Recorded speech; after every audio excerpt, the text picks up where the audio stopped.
Hello students, welcome to la excellence IAS academy. ఈరోజు మనం November 29 నాటి ఇంపార్టెంట్ కరెంట్ అఫైర్స్ గురించి డిస్కస్ చేద్దాం. ఈరోజు ఈనాడు న్యూస్ పేపర్లో important topics to be covered మనం అబ్జర్వ్ చేస్తే, ఫస్ట్ వన్, అణు జలాంతర్గామి నుంచి బ్యాలిస్టిక్ క్షిపణి పరీక్ష. సో న్యూక్లియర్ సబ్మెరైన్ నుంచి బ్యాలిస్టిక్ క్షిపణి ప్రయోగం అనేది సక్సెస్ఫుల్గా కండక్ట్ చేయడం జరిగిందండి. ఇది మనకి సైన్స్ అండ్ టెక్నాలజీలో డిఫెన్స్ టెక్నాలజీ టాపిక్లో ఇంపార్టెంట్. అలానే సెకండ్ వన్ చూడండి, పారదర్శకతకు పాతర. సో కేంద్ర సమాచార మరియు రాష్ట్ర సమాచార కమిషనర్ల నియామకాలు, దానికి సంబంధించిన వేకెన్సీస్ గురించి సుప్రీంకోర్టు సీరియస్ అయింది. సో ఆ కంటెక్స్లో ఈ ఆర్టికల్ రావడం జరిగింది. ఇది పాలిటీలో మనకి ఇంపార్టెంట్. అలానే ఆయువును తీస్తున్న వాయు కాలుష్యం. సో ఎయిర్ పొల్యూషన్ వల్ల ప్రజలు ఎలా సఫర్ అవుతున్నారు, డెత్ రేట్, మార్టాలిటీ రేట్ ఎలా పెరుగుతుంది అనేది ఈ ఆర్టికల్లో మెన్షన్ చేయడం జరిగిందండి. ఇది మనకి ఎన్విరాన్మెంట్ అండ్ హెల్త్ టాపిక్లో ఇంపార్టెంట్. అండ్ సహకార రంగంలో 5.5 కోట్ల ప్రత్యక్ష ఉద్యోగాలు. అంటే ఇండియన్ కోఆపరేటివ్ సెక్టర్ అనేది 2030 నాటికి సుమారు 5.5 కోట్ల ప్రత్యక్ష ఉద్యోగాలని కల్పిస్తుంది అనేది మనకు ఒక రిపోర్ట్ అనేది రావడం జరిగిందండి. ఇది ఎకానమీ టాపిక్లో ఇంపార్టెంట్. అలానే జడ్జీల నియామకానికి రిజర్వేషన్ వర్తించదు, కేంద్రం ఈ ప్రకటన చేసింది. దానికి సంబంధించి మనకి పాలిటీలో ఈ కంటెక్స్ట్ ఇంపార్టెంట్ అండి. సో ఇవే కాకుండా అదర్ ఇంపార్టెంట్ కరెంట్ అఫైర్స్ అనేది కూడా మనము డిస్కస్ చేద్దాం. ఈరోజు మన ఫస్ట్ ఆర్టికల్ చూడండి, అణు జలాంతర్గామి నుంచి బ్యాలిస్టిక్ క్షిపణి పరీక్ష. సో భారతదేశం యొక్క రక్షణ సామర్థ్యాన్ని ప్రపంచ దేశాలకి తెలియజేసేలాగా భారతదేశం మరొక కీలక అస్త్రాన్ని ప్రయోగించిందండి. అణ్వస్త్ర సామర్థ్యం ఉన్న K4 బ్యాలిస్టిక్ క్షిపణిని అణుశక్తితో నడిచే INS అరిగాత్ అనే జలాంతర్గామి నుంచి ప్రయోగించింది. సక్సెస్ఫుల్గా దీనిని ప్రయోగించడం జరిగింది. ఇక్కడ మనం గుర్తుపెట్టుకోవాల్సిన పాయింట్స్ ఏంటంటే, ఏ న్యూక్లియర్ సబ్మెరైన్ని ఉపయోగించారు ఈ పరీక్ష కోసం, INS అరిఘాత్. అలానే ఏ బ్యాలిస్టిక్ మిజైల్ని దీంట్లో వినియోగించారు, K4 మిజైల్. సో ఈ రెండు పాయింట్స్ మనకి ఎగ్జామ్ పాయింట్ ఆఫ్ వ్యూలో ఇంపార్టెంట్ అండి.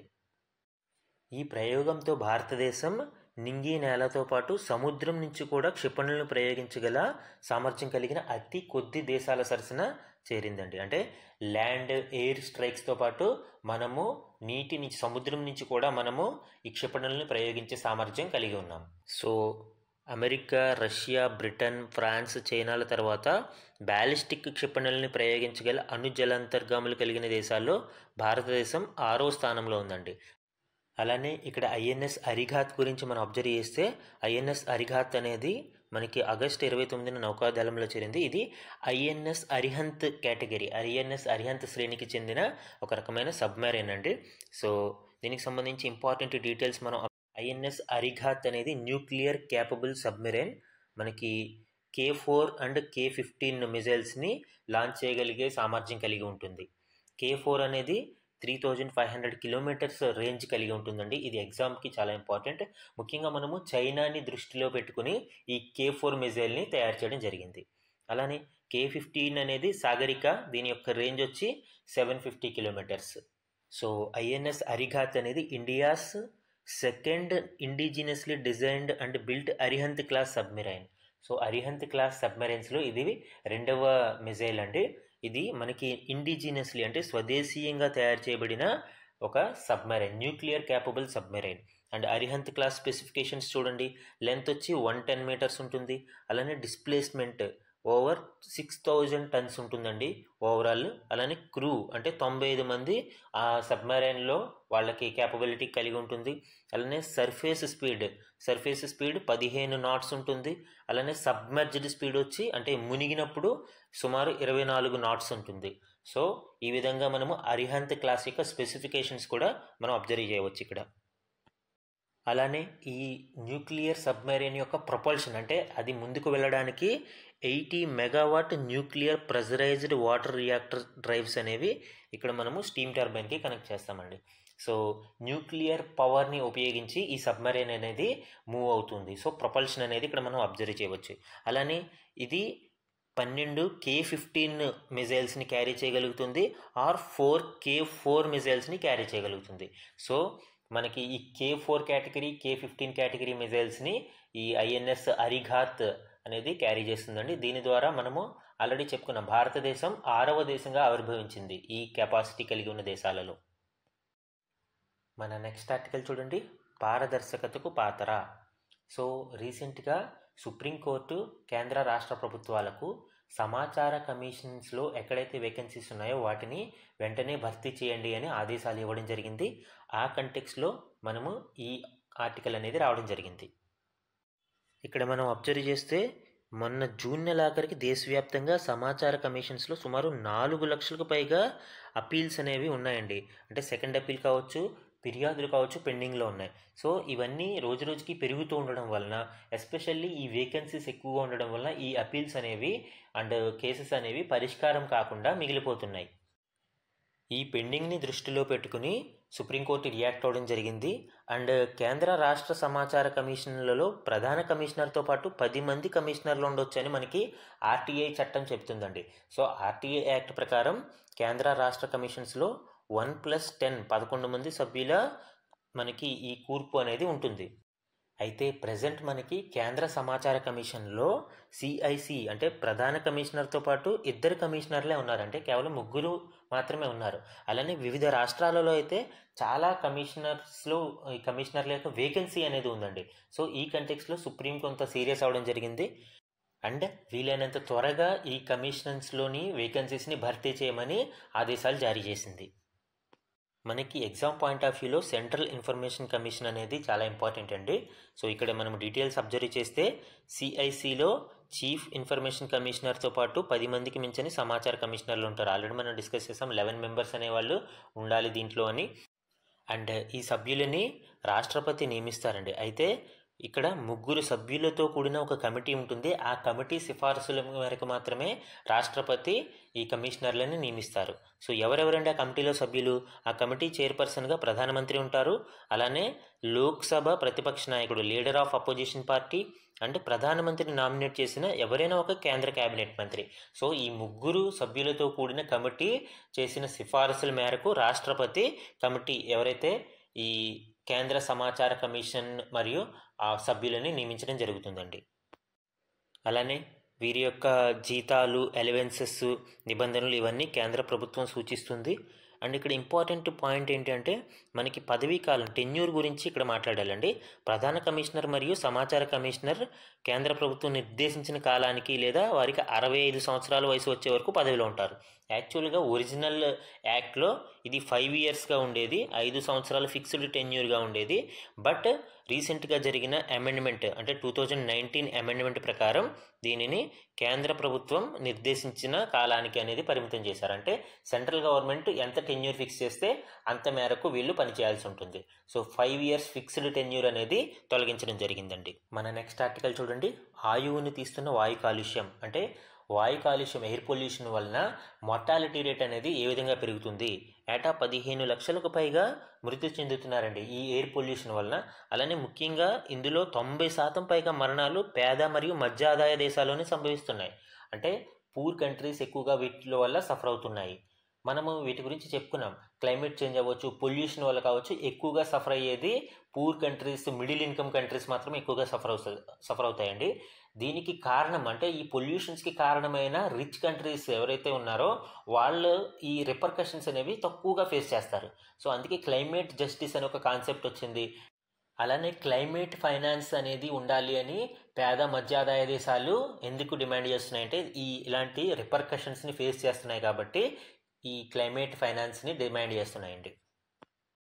ఇక్కడ రిపోర్ట్ చూడండి, ల్యాన్సెట్ జర్నల్ ఈ రిపోర్ట్ని ప్రచురించడం జరిగిందండి. వాయు కాలుష్యం కారణంగా ఏటా లక్షల మంది చనిపోతున్నారండి. ముఖ్యంగా పారిశ్రామికీకరణ మరియు కార్చిచ్చులు వాయు కాలుష్యానికి కారణమవుతున్నాయని తెలియజేసిందండి. అంటే ఈ forest fires and industrial pollution ఈ కాలుష్యానికి దారితీస్తున్నాయని, అండ్ పంటల దహనాన్ని, పంటల వ్యర్థాలని తగలబెట్టడం కూడా గాలి నాణ్యతను క్షీణించడానికి కారణమవుతుందని వెల్లడించిందండి. సో ఈ కారణాల చేత సుమారు ఏటా 15 లక్షల మందికి పైగా మృత్యువాత పడుతున్నారని తెలియజేసింది.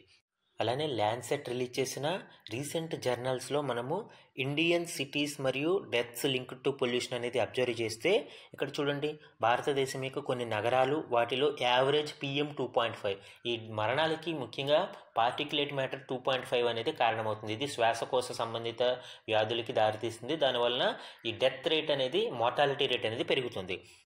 ఇక్కడే మీరు అబ్జర్వ్ చేస్తే ఏ నగరాలలో యావరేజ్ PM 2.5 పార్టికులేట్ మ్యాటర్ 2.5 ఉంది అంటే share of deaths attributed to pollution, అంటే ఈ డెత్స్ ఆ సిటీ యొక్క టోటల్ డెత్స్లో ఎయిర్ పొల్యూషన్ కారణంగా జరిగిన డెత్స్ ఏంటి అనేది ఇక్కడ మీరు క్లియర్గా అబ్జర్వ్ చేస్తే ఢిల్లీ చూడండి, యావరేజ్ PM 2.5 వచ్చి 113.0 అయితే డెత్ రేట్ అనేది 11.5 ఎయిర్ పొల్యూషన్ వల్ల జరుగుతుంది. సో ఇక్కడ మనకి క్లియర్గా అర్థమవుతుంది, PM 2.5 ఎక్కువగా ఉంటే డెత్ రేట్ అనేది ఎయిర్ పొల్యూషన్ కారణంగా ఎక్కువ డెత్స్ అనేవి జరుగుతున్నాయని.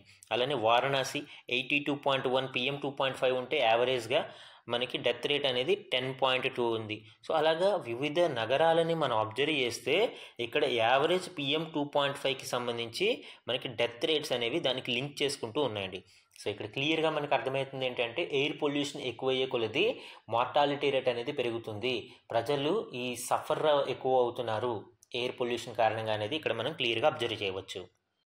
మన నెక్స్ట్ ఆర్టికల్ చూడండి, సహకార రంగంలో 5.5 కోట్ల ప్రత్యక్ష ఉద్యోగాలు.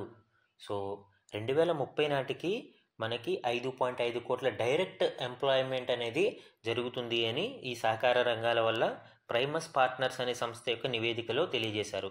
అలానే మరో 5.6 కోట్ల మందికి స్వయం ఉపాధి అవకాశాలు లభిస్తాయి ఈ సహకార సంఘాల వల్ల, అంటే ఈ సెల్ఫ్ ఎంప్లాయ్మెంట్ అనేది కూడా పెరుగుతుంది అని ఈ రిపోర్ట్ అయితే తెలియజేస్తుంది. ఇక్కడ ఇండియన్ కోఆపరేటివ్ మూవ్మెంట్కి సంబంధించిన కొంత డేటా అయితే ఇవ్వడం జరిగిందండి. సో భారత సహకార నెట్వర్క్ ప్రపంచంలోనే అతిపెద్దది. అంతర్జాతీయంగా మొత్తం 30 లక్షల సహకార సంఘాలు ఉంటే అందులో సుమారు 30% వరకు భారతదేశంలోనే ఉన్నాయండి. అంటే ఓవరాల్ కోఆపరేటివ్ సొసైటీస్ నెట్వర్క్లో భారతదేశంలోనే 30% ఆఫ్ షేర్ అనేది ఉంది. అలానే సహకార సంస్థలు భారత ఆర్థిక వ్యవస్థలో ఒక విభాగం మాత్రమే కాదు, అవి ఒక గ్రోత్ ఇంజిన్ లాగా వర్క్ చేస్తున్నాయి అనేది ఇక్కడ మెన్షన్ చేయడం జరిగిందండి.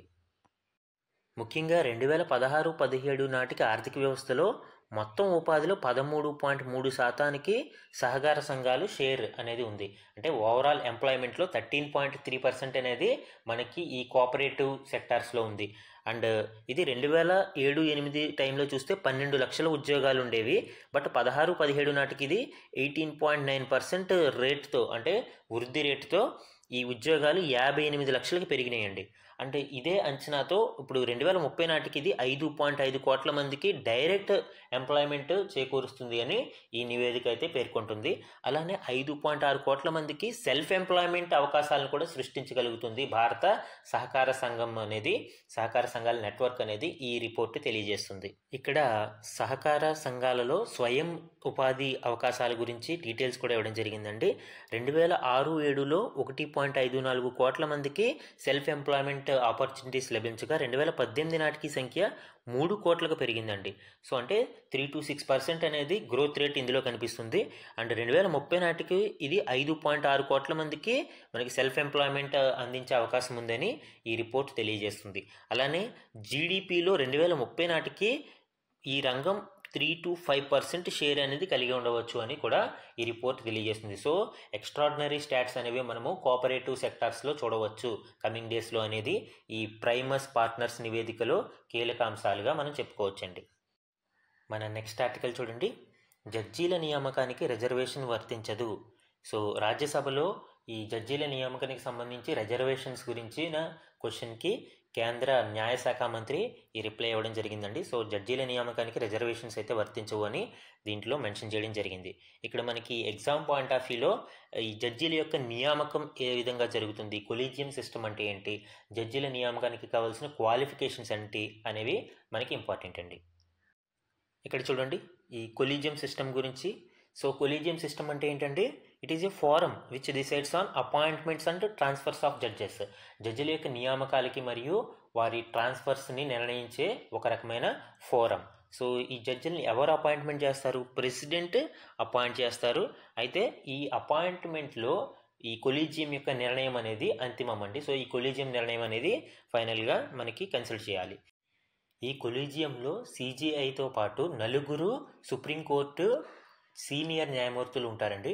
అయితే ఇది సుప్రీంకోర్టు నియామకానికి సంబంధించి. అయితే హైకోర్టు న్యాయమూర్తుల నియామకానికి సంబంధించి ఈ కొలీజియం అనేది మారుతుంది. మళ్ళీ CJIతో పాటు 2 సీనియర్ న్యాయమూర్తులు ఈ కొలీజియంలో హైకోర్టుకి సంబంధించి ఉంటారండి.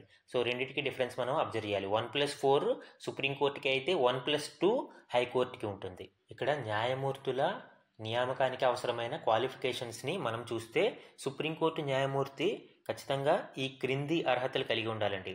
అతను ఖచ్చితంగా భారతదేశ పౌరుడై ఉండాలి.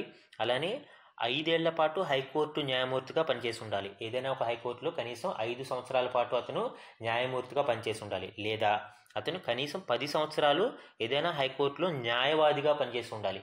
5 years జడ్జిగా అయినా పనిచేసి ఉండాలి, లేదా 10 years లాయర్గా అయినా పనిచేసి ఉండాలి, అడ్వకేట్గా అయినా పనిచేసి ఉండాలి. అలానే లేదా రాష్ట్రపతి అభిప్రాయం ప్రకారం విశిష్ట న్యాయ కోవిదుడు అయి ఉండాలి. అంటే డిస్టింగ్విష్డ్ జూరిస్ట్ అయి ఉంటే అతను కూడా ఈ న్యాయమూర్తి పదవికి, సుప్రీంకోర్టు న్యాయమూర్తి పదవికి అర్హత కలిగి ఉంటాడు. అలానే హైకోర్టు న్యాయమూర్తి నియామకానికి అర్హతలను పరిశీలిస్తే హైకోర్టు న్యాయమూర్తి ఈ క్రింది అర్హతలను కలిగి ఉండాలండి. అతను భారత పౌరుడై ఉండాలి.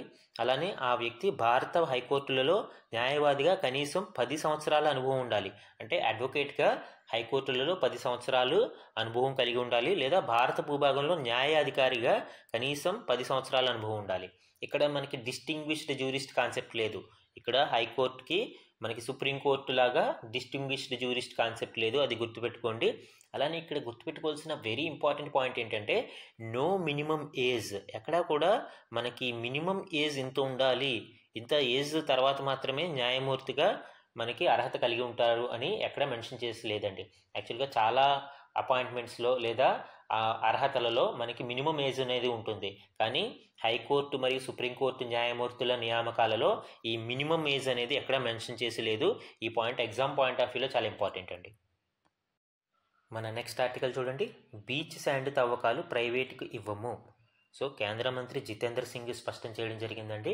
సో ఈ సముద్ర తీరాలలో ఉండే బీచ్ శాండ్ మైనింగ్ అనేది ప్రైవేటు సంస్థలకు ఇవ్వము అని ఆయన స్పష్టం చేశారు. దీనికి రీజన్ ఏంటండి? బీచ్ శాండ్ అనేది సముద్ర తీర ప్రాంతాలలో అణుధార్మికత మూలకాలతో కూడిన బీచ్ శాండ్ అనేది మైన్స్ అండ్ మినరల్స్ చట్టంలోని తెలుగు షెడ్యూల్లో పార్ట్ బి కింద కొనసాగుతుంది. అంటే ఇవి ప్రైవేటు సంస్థలకి కేటాయించకూడదు. ఎందుకు? ఇది అటామిక్ మినరల్స్ కన్సెషన్ రూల్స్ 2019 పరిధిలోకి వస్తాయి. సో అలాంటి అణుధార్మిక మూలకాలున్న ఖనిజాల తవ్వకాలని ప్రైవేటు సంస్థలకి ఇవ్వము అని ఈ బీచ్ శాండ్ మైనింగ్కి సంబంధించి కేంద్ర మంత్రి స్పష్టం చేయడం జరిగిందండి.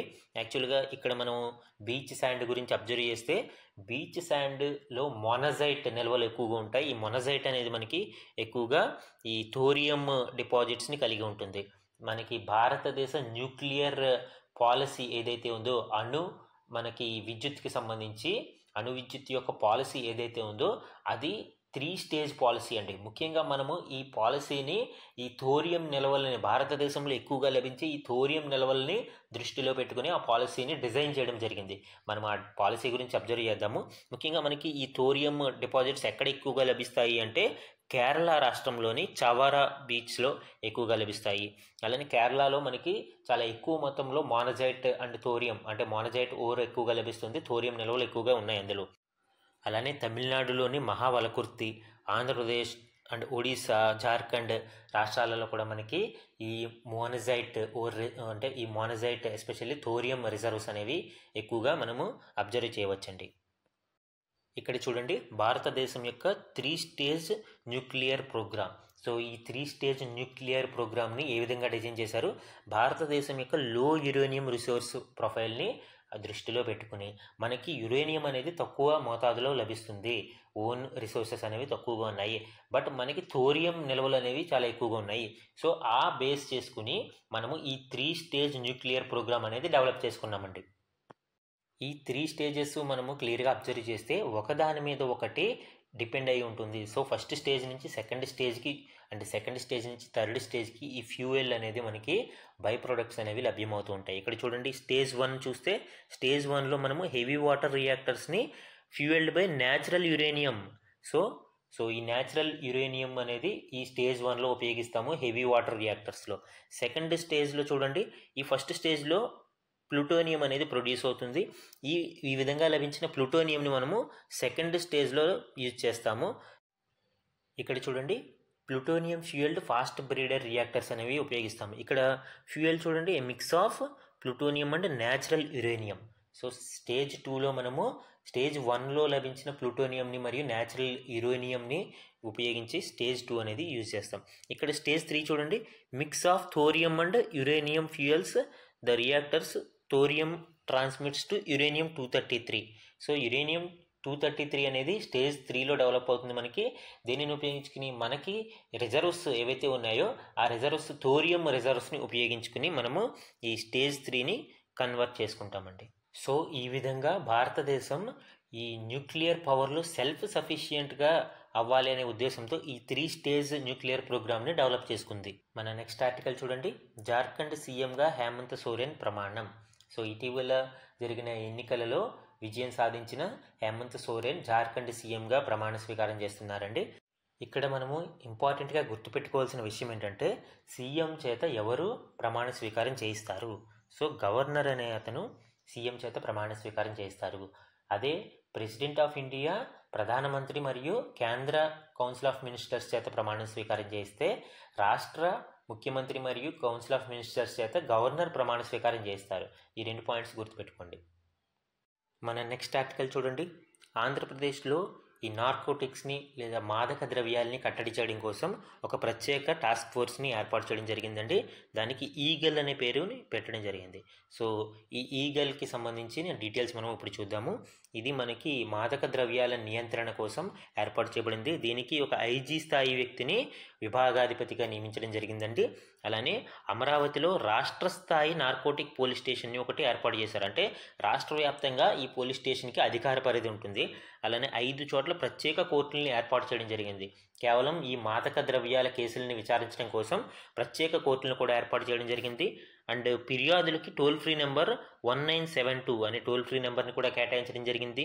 అండ్ ముఖ్యంగా స్మగ్లర్లపై ఈ సైబర్ నిఘా డేటాబేస్ తయారీ అనేది దీనిని చేయడం ద్వారా ఆటోమేటిక్గా మనకి ఒక డేటాబేస్ అనేది రెడీ అయితే ఎప్పటికప్పుడు దానిని విశ్లేషించుకుని మనము ఈ మాదక ద్రవ్యాల మూవ్మెంట్ని అరికట్టడానికి అవకాశం ఉంటుందండి.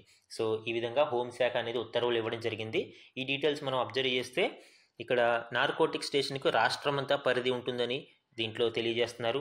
అలానే 459 మంది సిబ్బందిని ఈ మొత్తం ఈ ఈగల్ ఫోర్స్లో నియమిస్తారు. అండ్ దీంట్లో 6 విభాగాలు అనేవి ఉంటాయండి. ఈ ఈగల్ ఫోర్స్లో 6 విభాగాలు ఉంటాయి. ఒకటి లీగల్ విభాగము, అండ్ డాక్యుమెంటేషన్ మరియు శిక్షణ విభాగం, సాంకేతిక విభాగం, అండ్ రాష్ట్ర టాస్క్ ఫోర్స్, పరిపాలన లాజిస్టిక్స్ విభాగము మరియు సెంట్రల్ డిపాజిటరీ. ఈ సెంట్రల్ డిపాజిటరీ అనేది జనరల్గా ఏదైతే నార్కోటిక్స్ మనకి రైడ్స్లో వాటిల్లో లభ్యమైనయో సో వాటిని భద్రపరచడం కోసం ఈ సెంట్రల్ డిపాజిటరీ అనేది ఉంటుందండి. మన నెక్స్ట్ ఆర్టికల్ చూడండి, 8న ఏఐసిటికి భూమి పూజ. సో తెలంగాణని ఆర్టిఫిషియల్ ఇంటెలిజెన్స్ రంగంలో దేశంలోనే అగ్రగామిగా నిలపడానికి తెలంగాణ ప్రభుత్వం అనేక చర్యలు చేపడుతుందండి. అందులో భాగంగా కృత్రిమ మేధ సిటీ అనేది ఒకటి నిర్మిస్తుంది. 200 ఎకరాలలో ఈ సిటీ నిర్మాణానికి ఏర్పాట్లు జరుగుతున్నాయి. దీనిని వరల్డ్ ట్రేడ్ సెంటర్ అసోసియేషన్, ప్రపంచ వాణిజ్య కేంద్ర అసోసియేషన్ ఆధ్వర్యంలో నిర్మించడానికి సన్నాహాలు చేస్తున్నారండి. సో ఈ విధంగా తెలంగాణ రాష్ట్రం ఏ రంగంలో ముందుకు అడుగు వేయడానికి అనేక చర్యలు తీసుకుంటూ ఉంది. And some important current affairs one liners మనం అబ్జర్వ్ చేస్తే ఇటీవల అమెరికా అధ్యక్ష ఎన్నికల్లో విజయం సాధించిన డొనాల్డ్ ట్రంప్ తన టీంని ప్రిపేర్ చేసుకుంటున్నారండి. అందులో భాగంగా భారతీయ మూలాలు ఉన్న జై భట్టాచార్య అనే ఆయనను తదుపరి నేషనల్ ఇన్స్టిట్యూట్ ఆఫ్ హెల్త్ డైరెక్టర్గా నియమించడానికి ప్రణాళికలు ఆయన రెడీ చేసుకుంటున్నారు. అలానే ప్రధాని నరేంద్ర మోడీ గారి నాయకత్వంలో భారతదేశం ఏ విధంగా ప్రగతి సాధిస్తుంది, మన్ కీ బాత్ లాంటి కార్యక్రమాల ద్వారా ఆయన ఏ విధంగా ప్రజలకి చేరువవుతున్నారు ఇలాంటి విషయాలను తెలియజేస్తూ మోదీ లాగ్ అనే ఒక పుస్తకాన్ని ఆవిష్కరించడం జరిగింది. దానికి ఉపశీర్షికగా వికసిత భారతం కోసం చర్చలు అని ఒక ఉపశీర్షిక ట్యాగ్ లైన్ని పెట్టడం జరిగిందండి. సో ఇది లండన్లోని నెహ్రూ కేంద్రంలో ఈ పుస్తక ఆవిష్కరణ జరిగింది. సో ఇవి మనకి ఈరోజు Eenadu news పేపర్లోని important current affairs అండి. Thank you very much.